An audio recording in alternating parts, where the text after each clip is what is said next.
अस्सलाम वालेकुम। आज के व्लॉग में हमारी जर्नी पहुंचेगी पलोगा तक, बल्कि इससे आगे इचगर तक।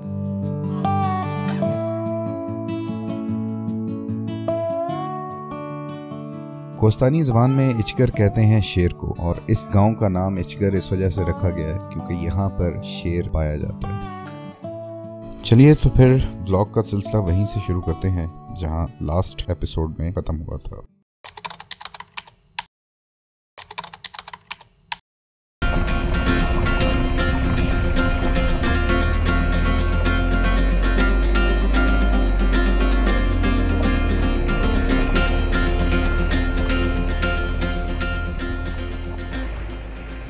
जैसे ही हम पलोगा की तरफ रास्ते में जा रहे थे तो बर्फ़ से ढकी हुई सफ़ेद चादर ओढ़े हुए वादियों में रंगारंग किस्म के कॉटेजेस, रेनबो कॉटेजेस हमें नजर आए।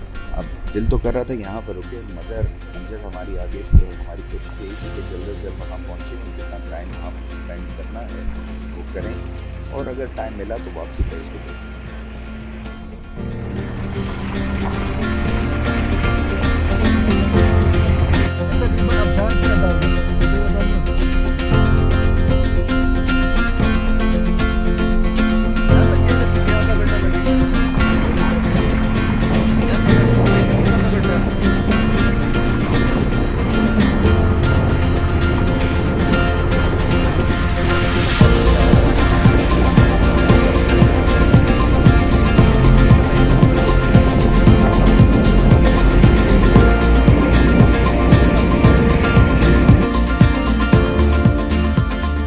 तो लास्ट पॉइंट जहाँ पे गाड़ियाँ पहुँच रही थी पलोगा के बाद, हमने परवेज़ साहब से रिक्वेस्ट की कि जहाँ तक गाड़ी के ट्रैक बने हैं एटलीस्ट वहाँ तक तो चले ना। तो उनको लेकर हम आए और वो फिर लास्ट उस पॉइंट तक गाड़ी लेके आ गए जहाँ से आगे कोई ट्रैक नहीं बना हुआ था। रोड बिल्कुल बर्फ़ में छुपी हुई थी और किसी किस्म की गाड़ी या बाइक या किसी इवन इंसानों के पाँव के ट्रैक्स वहाँ पर मौजूद नहीं थे। तो ये एरिया कहलाता है इज़गिल, और यहाँ से फिर मेरी कोशिश ये थी, क्योंकि अब हम काफ़ी करीब आ चुके थे महूडन के, मैंने सोचा कि यहाँ से मैं ड्रोन को उड़ाता हूँ और कोशिश करता हूँ कि अगर हम महूडन लेक के करीब पहुँच सकें। जिस तरह मैंने सैफुल मलूक के ट्रिप में, याद हो आपको कि हमारा बाइक नीचे थोड़ा सा गड़बड़ कर रहा था तो हमने नीचे से ही उड़ाया और हम सैफुल मलूक तक पहुँच गए थे। तो इसी तरह मैंने कहा कि इफ़ वी गेट लकी तो हम यहाँ से महूडन लेक का व्यू ले लेंगे। तो फिर यहाँ से ड्रोन उड़ाया और बहुत ही खूबसूरत किस्म की वैली के व्यूज़ वो यहाँ से मिले।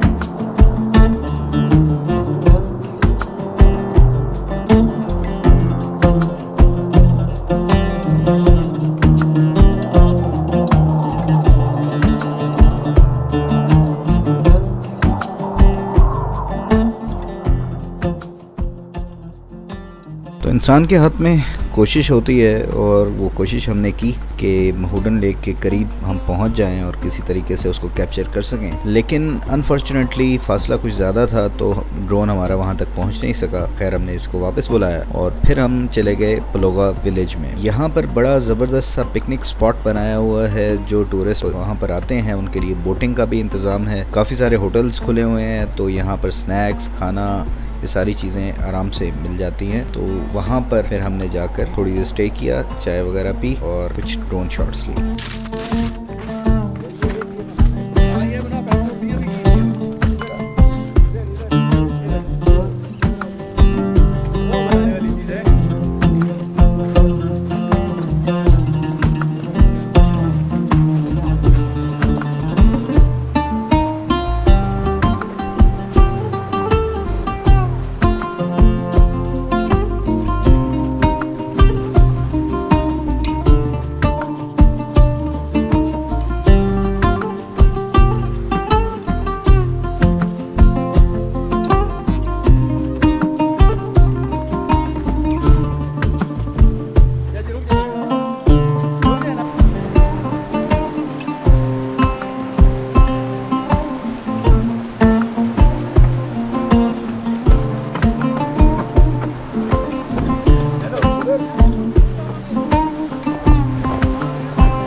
लेके जा रहा है।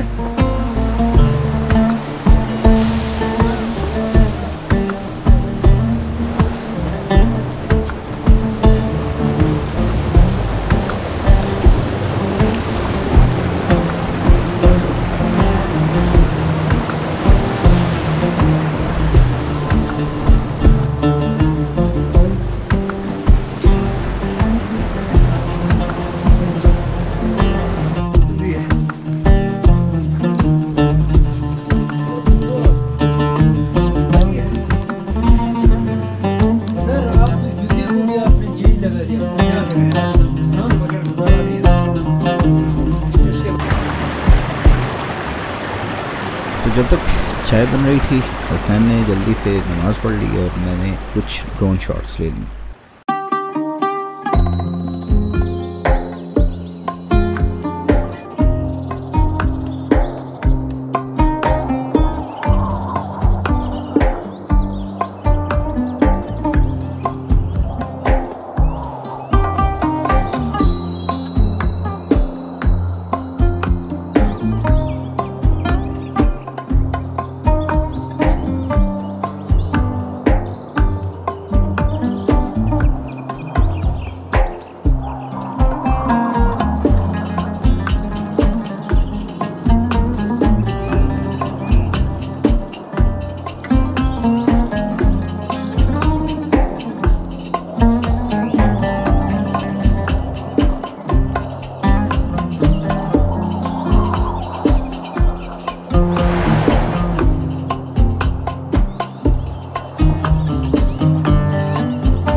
पलोवा में कुछ देर स्पेंड करने के बाद अब हमारा नेक्स्ट प्लान था कि हम जल्द से जल्द वापस चलें ताकि दिन दिन में हम यहाँ से ये रास्ता जो महूडन के लिए हम यहाँ तक आए हैं तो दिन दिन में हम ये रास्ता जो है इसको क्रॉस करें और ओशु फॉरेस्ट से हम कालाम तक पहुँच जाए ताकि फिर कालाम से वापसी क्योंकि रोड सीधा सीधा है बना हुआ है तो वो हमें कोई इतनी प्रॉब्लम नहीं होगी। एक और चीज़ जो जहन में थी वो ये कि रास्ते में एक आई थी रेम्बो कॉटेजेस और बड़ा कलरफुल सा बड़ा ज़बरदस्त किस्म का सेटअप था उनका। अगर टाइम मिला और दिन की रोशनी हमें मिली तो उसको भी विजिट करें ताकि उसको भी एक्सप्लोर करेंगे कैसी ऑप्शन है वो टूरिस्ट के लिए।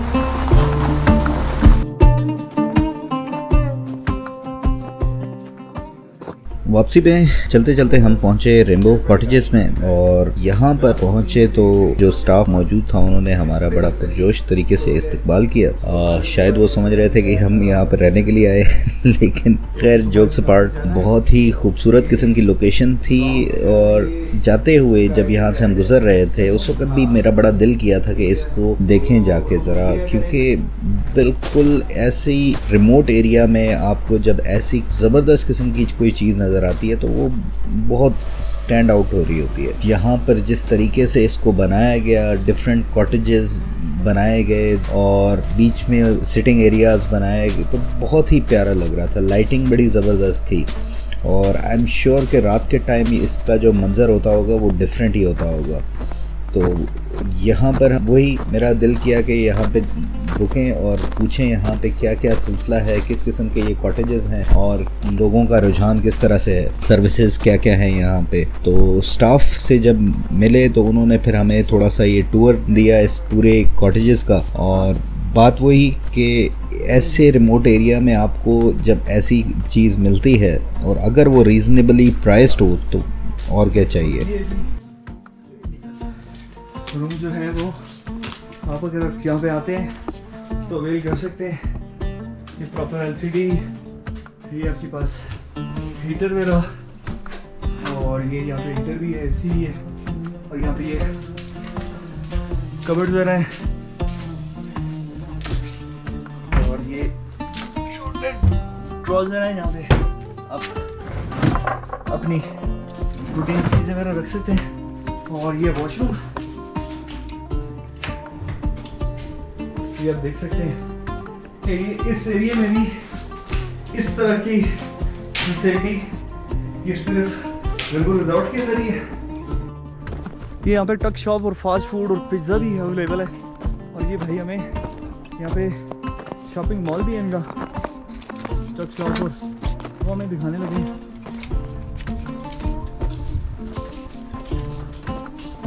यहाँ पे ये बता रहे हैं ये हर चीज़ अवेलेबल है। मैं ग्रेटर्स की वजह से करके यहाँ पे ज़्यादा आगे नहीं जा सकूँगा, लेकिन यहाँ पे देख सकते हैं कि बैठे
तो चाय पी के और कुछ वीडियोस बना के हम रवाना हुए रेनबो कॉटेजेस से ओशू विलेज की तरफ, जहाँ पे परवेज़ साहब ने हमें अपने होटल पे ड्रॉप करना था और वहाँ से फिर हमारी जर्नी स्टार्ट होनी थी इस्लामाबाद के लिए।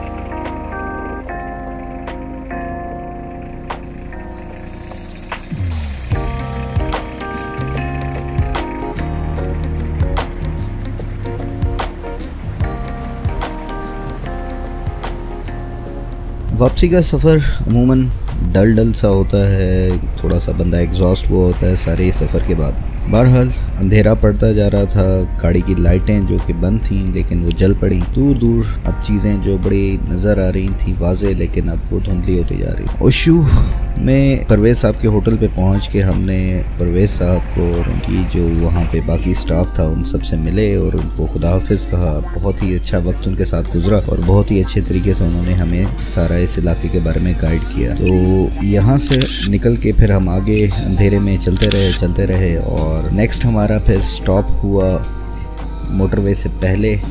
वहाँ पर हमने स्टॉप किया, थोड़ी देर चाय पी, फ्रेश होके दोबारा फिर हम मोटरवे पे चले और घर पहुँच गए।